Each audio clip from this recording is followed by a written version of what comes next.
Leitura do livro Principais Julgados do STF e do STJ, comentados, do professor Márcio André Lopes Cavalcante. Advocacia Pública 11.4. É incompatível com a Constituição Federal o entendimento de que o governador do Estado deve autorizar a propositura de ação de improbidade pela Procuradoria. Imagine a seguinte situação adaptada. O Estado de Sergipe ajuizou ação civil pública de improbidade administrativa contra um secretário de Estado. A petição foi recebida pelo juiz da primeira instância. Houve recurso ao TJ Sergipe, que extinguiu a ação de improbidade, fixando a seguinte tese: os procuradores de Estado não podem propor ação civil pública sem a anuência do Procurador-Geral do Estado e a autorização do governador do Estado. Contra esse acórdão foi interposto recurso extraordinário. O que decidiu o STF? O tema foi decidido pela primeira turma do STF por um placar apertado. Os ministros Alexandre de Moraes e Luiz Fux entenderam que não precisam autorização de ninguém, os procuradores de Estado, para propor ação civil pública de improbidade administrativa. Os ministros Roberto Barroso e Rosa Weber entenderam que precisam de autorização apenas do Procurador-Geral do Estado, ou seja, que não precisam da autorização do governador, e sim do Procurador-Geral do Estado.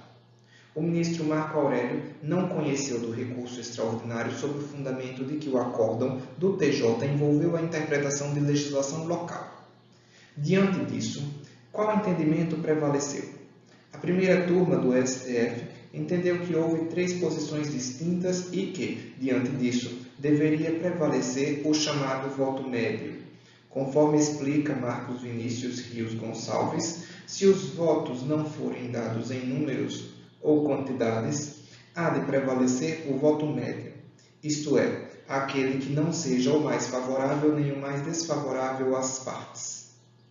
Marcos Vinícius Gonçalves Rios, Curso de Direito Processual, 13ª edição, São Paulo, Saraiva. A primeira turma do STF entendeu que o voto médio era a posição capitaneada pelo ministro Roberto Barroso e seguido pela ministra Rosa Weber. Assim, a primeira turma do STF deu parcial provimento ao recurso extraordinário para declarar incompatível com a Constituição Federal o entendimento de que o governador do Estado deve autorizar a propositura de ação de improbidade pela Procuradoria. A exigência de autorização do governador para a propositura de ação de improbidade viola o princípio da impessoalidade. O interesse do ente público que a Procuradoria do Estado representa não se confunde com o interesse do agente político que chefia o ente público.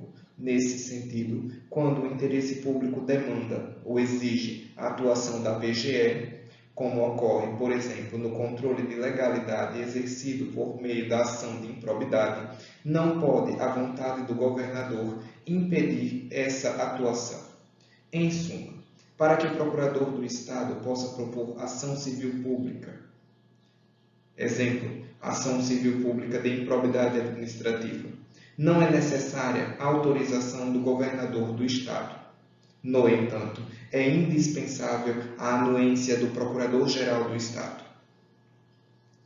É incompatível com a Constituição Federal o entendimento de que o governador do Estado deve autorizar a propositura de ação de improbidade pela Procuradoria.